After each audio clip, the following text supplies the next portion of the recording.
Queremos saber cuál es la importancia de esta elección desde todo punto de vista, en la historia, también en la repartición de poderes, qué es lo que puede cambiar en el país con la elección de gobernadores regionales.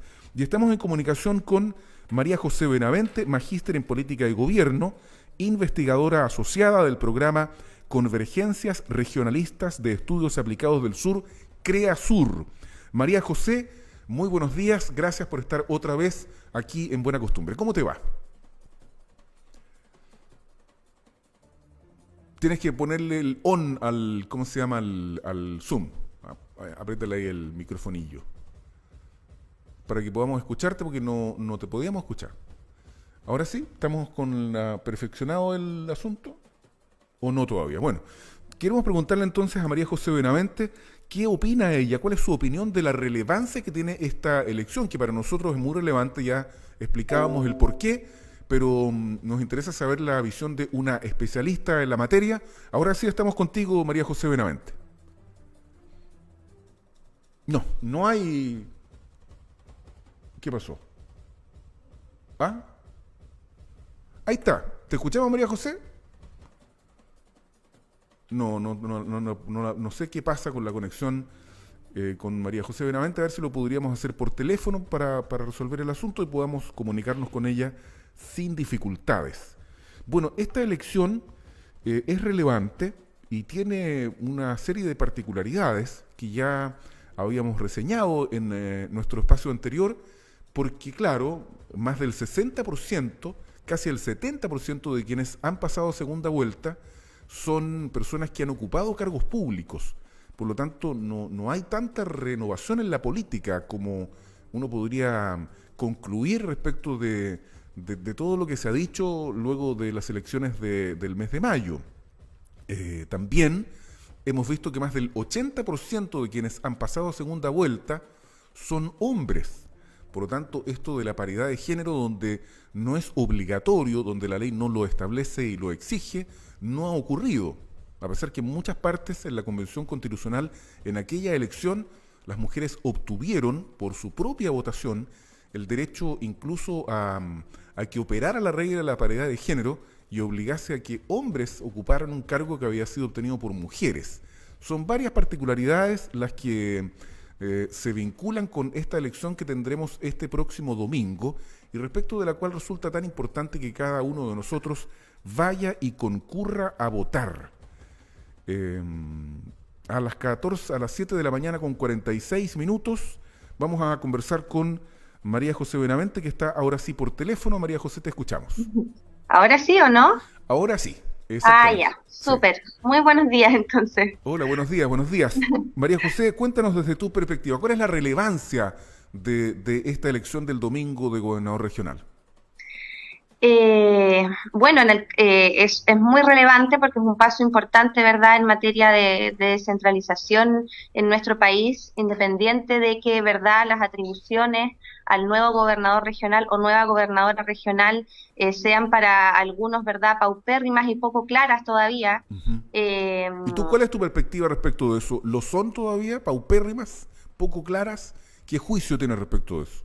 Sí, claro, bueno, los expertos también señalan puntos conflictivos entre la cohabitación que habría al interior del gobierno regional entre los gobernadores y los delegados presidenciales. Ya hay materias donde hay una duplicidad de funciones para empezar, y además hay un desequilibrio importante del poder entre ambas autoridades, ya principalmente y a mi juicio con respecto a la administración desigual de los recursos, ya que, por ejemplo, el delegado presidencial al tener una superioridad jerárquica ante los seremis, tendría una capacidad mayor, ¿verdad?, de dirigir recursos sectoriales, que son los que prácticamente mandan, ¿verdad?, la inversión de las regiones con alrededor del 70% de la Sí. inversión regional versus lo que podría administrar directamente el gobernador regional, que es alrededor del 20 o 30% de la inversión regional, ya que estaría a cargo del FNDR, por ejemplo. Sí.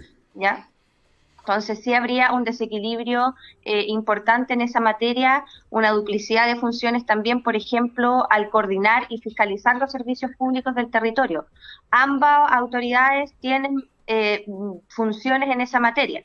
Además, en la gestión de emergencia también tienen funciones similares, por lo tanto también había una duplicidad de funciones que haría una cohabitación más o menos conflictiva y que espero que en el Congreso se pueda resolver para construir escenarios de mayor colaboración entre las autoridades de toda la región. Fíjate que el senador socialista José Miguel Insulza hace algún tiempo declaró lo siguiente: el gobernador regional es una autoridad que debe ser capaz de buscar su espacio en la región y el traspaso de competencias. Dijo Insulza, no estamos eligiendo a alguien que va a dirigir la región, sino que va a negociar y pelear por más descentralización. Hay quienes dicen también, María José Benavente, que la ley que se está discutiendo en el Congreso entrega tan pocas atribuciones al gobernador o gobernadora regional que es mejor dejarla hasta ahí, esperar que termine la elección y, hacerle empeño de nuevo. ¿Ah? Porque lo que se ve es que los gobernadores regionales van a tener que ejercer su liderazgo para poder quitarle al Poder Central más atribuciones. Por eso creo yo, María José, que es tan relevante que ojalá mucha gente vaya a votar. ¿Qué piensas tú, María José? De todas maneras, sin embargo, como señalé al comienzo, independiente de las atribuciones que tengan los gobernadores regionales, es un paso hacia la descentralización del país que rompe, ¿verdad?, con una figura que es la figura del intendente, ¿verdad? Entonces, de todas maneras, independiente de las atribuciones, el gobernador regional, al ser elegido popularmente, tiene un peso político que es muy importante, al ser un cargo, ¿verdad?, elegido popularmente, elegido como la persona a cargo del gobierno ejecutivo de la región, ya entonces independiente de las atribuciones, que sin embargo todavía, ¿verdad?, son paupérrimas, son tibias, no hay un compromiso de la élite política, ¿verdad?, hay muchos enclaves de centralismo. Independiente de eso, es una figura que va a representar a la ciudadanía ante los organismos públicos, ¿ya? Y ya es otra lógica, es otro el principio democrático que se está levantando con este nuevo cargo. Y lo que señalabas tú, concuerdo plenamente, o sea, la autoridad que elijamos, ¿verdad?, tiene que tener una capacidad de liderazgo y de negociación muy importante, ¿ya?, para poder buscar esta cohabitación colaborativa y poder también pelear los recursos del nivel central, que serían los recursos, ¿verdad?, que complementarían a los regionales para poder llevar a cabo sus proyectos. Y ahí hay otra cuestión también, que va a ser muy difícil que los gobernadores regionales implementen, ¿verdad?, sus promesas de campaña, porque hay muchos procesos que ya están en camino. Ya, por ejemplo, la discusión del presupuesto regional del año 2022.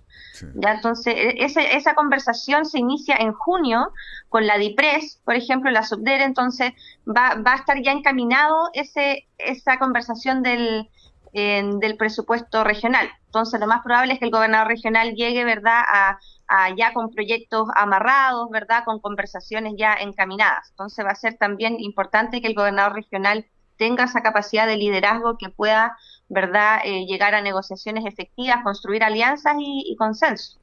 María José Benavente, magíster en Política y Gobierno, investigadora asociada del programa Convergencia Regionalista de Estudios Aplicados del Sur, CREASUR. Te queremos llevar a otra área del análisis, María José, y es esta declaración que hizo la agrupación denominada Vocería de los Pueblos, que hizo este llamado a hacer efectiva la soberanía popular de la constituyente, que en definitiva, digamos grosso modo, se refiere a que la Asamblea Constituyente, la Convención Constitucional, tiene un poder originario y por lo tanto, dicen ellos, no tendrían que someterse a este acuerdo de la paz, por la paz que se firmó el 15 de noviembre de 2019. Desde el punto de vista del derecho constitucional, ¿existe alguna obligación de respetar por parte de los convencionales constituyentes este acuerdo que vemos ahí en pantalla? Fue firmado por Fuad Chaín por el PDC, por Elizalde del PS, por Jacqueline Van Rieselberghe de la UDI, por Catalina Pérez de Revolución Democrática, Heraldo Muñoz del PPD, Mario Desbordes de RN, también por el Partido Liberal, por Hernán Larraín de Evópoli, Javiera Torre del partido, Javiera Toro de Comunes, Carlos Maldonado de los Radicales, obliga este acuerdo por la paz firmado en la madrugada de noviembre de 2019, María José? Mira, es una situación delicada que sin duda, a ver, podría debilitar como también podría fortalecer el proceso constituyente. Ya yo creo que estamos en una época delicada, importante también del país, en que no solamente debemos hacer lecturas normativas, ya, sino que también lecturas políticas, Okay. ya, y la Carta, ¿verdad?, igual tiene razón en cuanto al poder constituyente, ¿verdad? Ese poder constituyente fue ¿verdad?, de la ciudadanía, ¿verdad? Fue un poder político, fue un poder de reivindicación de la ciudadanía más allá, ¿verdad?, de los márgenes legales. Entonces, también yo creo que sería interesante tener una lectura de las peticiones y sería interesante también considerarlas y que la clase política, ¿verdad?, no tomara esta posición antagónica de que si no se respeta, ¿verdad?, al pie de la letra, porque finalmente la reforma constitucional indica reglas bases, ya las reglas, ¿verdad?, de funcionamiento más importantes y más cotidianas se van a elegir en la convención, no en la reforma constitucional que hoy en día está vigente. O sea, tú dices que este acuerdo en alguna medida debería respetarse, porque yo lo leí ayer. Uno nunca lo hace finalmente, pero el acuerdo está ahí, está publicado incluso en la biblioteca del Congreso, y en ninguna parte aparece que hay que respetarlo. No, yo diría que lo que se hace ahí es la convocatoria al plebiscito. No sé si tú concuerdas con esta apreciación que tengo, salvo que haya leído mal yo, no encontrar el párrafo donde se define la forma de operar, porque lo que debe ocurrir todavía, María José Benavente, es la dictación del reglamento, y eso lo hacen los propios convencionales constituyentes, y ahí se define la forma de operar, ¿verdad?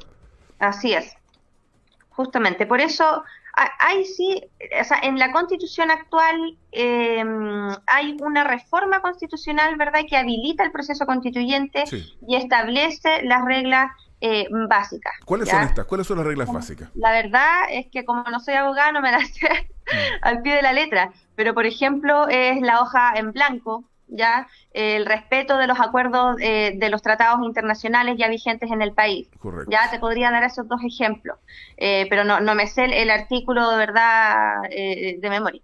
Pero esos son dos ejemplos, ya, y que en el fondo tampoco son requerimientos que vayan en contra del poder constituyente, ya, a mi juicio y en mi lectura. O sea, en el fondo lo que planteas, María José Benavente, es que hay que tener a la vista el acuerdo, y de lo que se trata es que nadie imponga nada, sino que lo que se obtenga de este diálogo constituyente, de este poder constituyente, sea objeto precisamente del acuerdo entre las personas. Va por ahí tu análisis, ¿verdad?